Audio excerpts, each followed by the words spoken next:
had been the top performer at the company for 3 years when they suddenly demoted me. My boss told me to take it or leave it. He said the world didn't revolve around me, and the company would thrive regardless. Even my boyfriend abandoned me, choosing to cling to the boss's daughter for a chance at the high life. So I left. When I finally returned, I wasn't looking for a job. I walked up to my former boss, whose company was on the brink of bankruptcy, and handed him a legal document. "Hello," I said. "I'm here to collect the rent." 1. The moment I stepped into the office, I was slapped with a demotion notice. The gossip mill was already spinning. How did Reina get demoted? She's literally the MVP of this agency, one of my coworkers whispered. I raised an eyebrow, feeling just as confused. I had worked my tail off for 3 years, pulling in massive accounts and securing my position as a manager. We had just thrown a victory party for a project I closed last week. This demotion made 0 sense. My friend in HR, Mrs. Gable, pulled me aside with a heavy sigh. "I'm just following the boss's orders, Reina. If I were you, I'd think long and hard about who you might have offended lately." I caught her drift immediately. "Who's the new manager?" I asked point blank. Mrs. Gable looked pained. "It's the new intern, Cece Lovell." My frown deepened. Cece Lovell was the boss's daughter. She had just graduated and was parachuted into the company with a massive ego. On her first day, she actually ordered me to get her a glass of water. If she were talented, I might have swallowed my pride. But she had flunked out of several prep schools before her parents bought her a degree from a mid-tier college abroad. She knew nothing about the business, but was an expert at causing chaos. I tried to find a place for her on my team, but she was useless. Eventually, I just told her to keep an eye on the water cooler and let someone know when it was empty. Apparently, the little princess didn't appreciate that. I rubbed my temples. I had no patience for this kind of Nepo baby nonsense. I marched straight into the boss's office to demand an explanation. Mr. Lovell didn't even look up. He was ready to gaslight me. "Reina, you've been with us for 3 years, right?" I nodded and started listing my successful projects and the revenue I generated. He took a slow sip of his tea, looking unimpressed. "Those projects might not have been because of you. Maybe those clients just saw how much potential our company has. Young people shouldn't be so arrogant." I let out a cold laugh. "And what about Cece? She's been here for 2 weeks and hasn't finished a single task. How does she deserve my title?" I had recently brought her to a meeting with a major European client, thinking her time abroad meant she could at least handle basic English. It turned out her English was worse than my middle school nephew's. When I asked her to translate, she just pointed at the client and yelled, "Water! Water!" The client was baffled, but I knew exactly what she wanted. The princess was just trying to order another person around. Mr. Lovell slammed his hand on the desk. "She deserves it because she's my daughter. People are born different, Reina. In this company, I am the sun, and Cece is the moon. You're just dirt." The mask was off. I didn't hold back. "Sir, this kind of favoritism will destroy the morale of your best employees. If you put the wrong people in charge, the company will suffer." He looked at me with pure disdain. "I'm not firing you, am I? You'll keep doing the work, but your salary is getting a massive haircut. That's the deal. Take it or get the hell out. This company moves on with or without you." I ripped my ID badge off my neck and hurled it onto the floor. I even gave it a good stomp for measure. Everyone has a breaking point, and I had just reached mine. Mr. Lovell turned red with rage. "Reina Sterling, think carefully. I have a lot of pull in this industry. If you walk out that door, I'll make sure no other agency touches you." "Don't worry about me," I snapped. I walked out and sent a text to my boyfriend, Leo Young. "I quit. Are you coming with me?" I didn't expect him to say no. We had been together since college. I was always the top of our class. Back then, Leo told me that regular people like us could never get ahead just by being employees. He said we had to start our own thing to climb the social ladder. We had a plan to learn the ropes for a few years, and then strike out on our own. Minutes passed. Silence. I went to his department to find him, but a co-worker told me he wasn't there. 2. Leo had taken the day off. A day off. I muttered. I sent another message. "You're off today? Is everything okay? I've left the company. Do you want to leave too?" I went back to my desk to pack my things. My phone buzzed. I unlocked it to find a single, soul-crushing sentence. "Let's break up." I sent a string of question marks, only to realize I had been blocked. I stood there stunned. Was it really just because I quit? I tried calling him, but my number was blocked too. Then I noticed my teammates looking at me with pity and confusion. "What is it?" I asked. "Reina, you should probably look at this." One of them handed me their phone. It was a post Leo had made on social media an hour ago. It was a photo of 2 hands intertwined on a hotel bed, followed by a mirror selfie of a couple hugging in a luxury suite. The caption read, "Finally found the one." The woman in the photo, the one he called his soulmate, was Cece Lovell. The comments were full of fake congratulations. Only a few people from my team had posted confused emojis. Leo, what the hell? Have you no respect for Reina? One of my friends had commented. Leo replied instantly. Sorry, true love is an irresistible force. I felt a cold chill. I wasn't entirely surprised though. The day Cece was introduced, I saw the way Leo looked at her. It wasn't professional, it was predatory and desperate. Every time we had dinner lately, he seemed a million miles away. The signs were all there. It wasn't true love. It was just a social climber finding a faster ladder. They are so shameless. We're swamped with work, and they're playing house in a hotel. Sure, Reina is right there. I'm just mad for her. I gave them a small, tight smile. Relax, guys. I just lost a toxic job and a trash boyfriend in one day. You should be congratulating me. Oh, poor little career woman. A high-pitched, annoying voice mocked from the doorway. Losing your man and your job. Are you going to go home and cry under your covers now? I turned around to see Cece. She was clutching Leo's arm, looking like she'd won the lottery. I just shook my head. You're back from your hotel room already? Wow, Leo. You're getting faster. Good luck with that, Cece. I was getting bored of him anyway. You, Cece shrieked. Leo stepped forward, looking offended. Reina, don't be so bitter. Apologize to Cece right now. If she gets angry, your career is over. Did I lie? If a couple of cheaters can stand here and talk, why can't I? Leo sighed, acting like he was the bigger person. Reina, I know it's hard to accept that I'm leaving you. But be realistic. You're talented, but Cece was born at the finish line. You could work 100 years and never reach her level. Just give up. One of my team members tried to step in, but I held them back.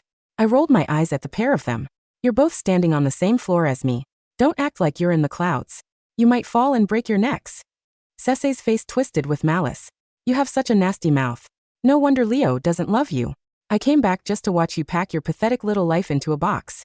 She stepped closer and whispered in my ear. I almost feel bad for you. My dad wasn't going to fire you yet. Do you know why he hates you? It's because of your precious Leo. He told my dad that you spend all day complaining about the long hours and calling the company's rules stupid. I interrupted her, speaking loudly so everyone could hear. The rules are stupid. Cece blinked, startled by my volume. What? I said the rules are idiotic. And it's one thing to have bad rules, but it's another to have a blind boss. This company is going to crash and burn. Cece lunged as if to slap me, but I stepped aside. This company has no room for you. You're just a worker bee. How dare you have opinions? The office was turning into a circus until Mr. Lovell's voice boomed from his office. Meeting. Everyone in the conference room now. 3. Here we go again. Another meeting that served no purpose other than to stroke the boss's ego. I ignored them and kept packing. Through the thin walls, I could hear Mr. Lovell's voice. I'll keep this brief. Some people don't know their place. They think a little bit of luck makes them untouchable. They think they can question my authority. We don't need that kind of poison here. Whether I demote or promote someone, you must trust the process. There's a reason for everything. Leo, stand up. Tell them why Reina had to go. I heard a chair scrape. That was Leo. Well, boss. Reina might look capable, but her attitude is terrible. She leaves the second the clock hits 5. It's bad for morale. As employees, we should be willing to bleed for this company. Bravo. Cece's solitary cheer was met with a few scattered, half-hearted claps. It was a classic brainwashing session. They were using me as a scapegoat to scare everyone else into submission. It was peak corporate greed. My phone buzzed. My team had started a secret group chat. This is disgusting. I can't listen to this anymore. If this company focused on actual business instead of kissing the boss's feet, we'd double our revenue. We wouldn't have to rely on Reina to carry us. Bleed for the company? For $15 an hour? He's insane. Reina, are you really leaving? Mrs. Gable chimed in. Reina, dear, the boss is just trying to provoke you. If you quit now, you won't get any severance. Think about it. I sent a sticker of a dog shaking its head. It's fine. I have a plan. Mrs. Gable sent a sad face. She probably thought I was being naive and didn't realize how hard it is to fight a corporation. But she didn't know the truth. The land this office building sat on belonged to my family. For every dollar they cut from my salary, I was going to add 10 to their rent. As I walked toward the elevator, Cece gave me one last smirk. Some people are just born to be losers. Talent means nothing if you don't have the right bloodline. I didn't even look at her. I just texted my dad. I quit. I'm coming home. After hiring movers to take my things to a storage unit, I drove to the outskirts of the city. I could hear the fireworks from a mile away. Haha. My girl is finally back. My dad ran out of the manor, laughing at the top of his lungs. One of the reasons I hadn't come home in years was his eccentric personality. I told you to just take over the family business. Why did you have to go suffer with that loser? I sighed. Leo had never been a good student. He was always obsessed with networking, which mostly meant buying lunch for the student council president or playing golf with professors. I knew he couldn't cut it at my dad's company, but I also didn't want to use my connections. I wanted us to earn it. So I went to the Level agency with him. I wanted to sharpen my skills in a different environment and help him grow. The plan was to reveal my identity as the sterling heiress once we were successful enough to take over the family empire. But Leo never changed. He spent his days sucking up to management instead of learning the business. While I was out there grinding to close deals, Leo was busy taking the office leads out to dinner. And now he'd set his sights on Cece. Did he really think being a trophy boyfriend would be that easy? Maybe it's a curse, I joked. The rich girl has to get betrayed by a loser before she can truly rise. It's a classic plot twist. Don't be sad, honey, my dad said, patting my shoulder. I've got a gift for you. I'm giving you the deed to the Level building. You do whatever you want with it. Crush that little cockroach who bullied my daughter. Thanks, Dad. That warms my heart. Good. Because winter is coming for the Levels. The pristine glass facade of the Level agency building caught the cold morning light, looking completely unchanged. But inside, the atmosphere was suffocating. I walked through the double glass doors of the lobby, my high heels clicking sharply against the polished marble floor. I was no longer carrying the worn canvas tote bag I had stuffed my personal belongings into 3 weeks ago. I wore a tailored midnight blue silk suit, my hair styled back, my posture carrying a cold, quiet authority that made the receptionist immediately stand straight, her jaw dropping as she recognized my face. Beside me walked 2 senior corporate lawyers from the Sterling Group, and behind them was a team of 4 property managers carrying thick leather folders of documents. Raina. Mrs. Gable stood in the hallway, her folder of HR audits slipping slightly from her hand. Her eyes darted from my face to the fleet of lawyers behind me, her heart rate spiking. You're back? Did Mr. Level agree to rehire you? I'm not looking for a job, Mrs. Gable, I said, offering her a warm, genuine smile, the first real smile I had worn in this building. I'm just here to collect the rent. The main office area of the agency was a complete, chaotic mess. Without my hand to manage the core accounts, the European logistics project had completely fallen apart. The client had filed a formal, $5 million breach of contract lawsuit against the Level agency, and the office was filled with frantic managers shouting over the phones, trying to find a loophole to save their own skins. In the center of the executive suite, Leo was sitting at my old desk, sweat beadlining his temples as he tried to explain a ruined spreadsheet to a group of furious board directors.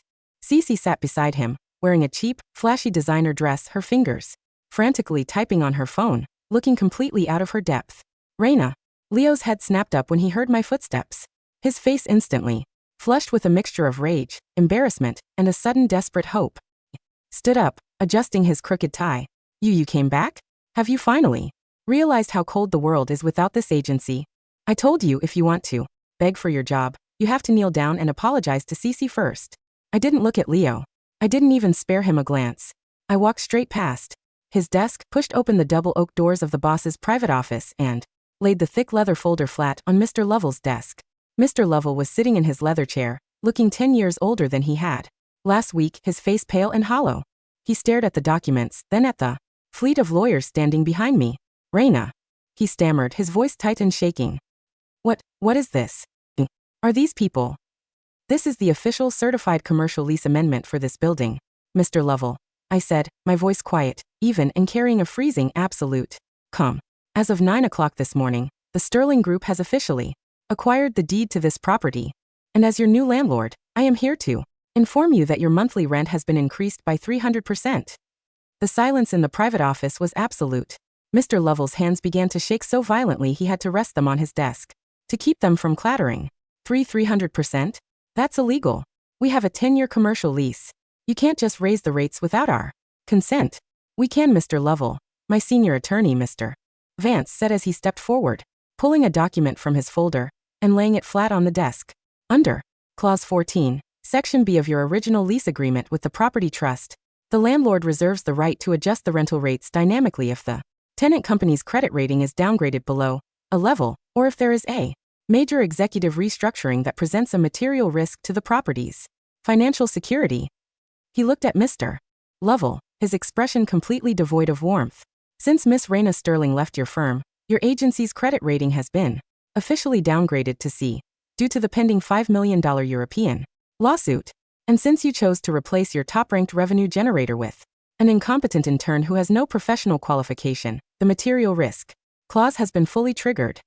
You have 24 hours to settle the outstanding $50,000 penalty, or we will initiate immediate foreclosure proceedings and have your entire staff evicted. The color drained from Mr. Lovell's face, leaving him looking like a corpse.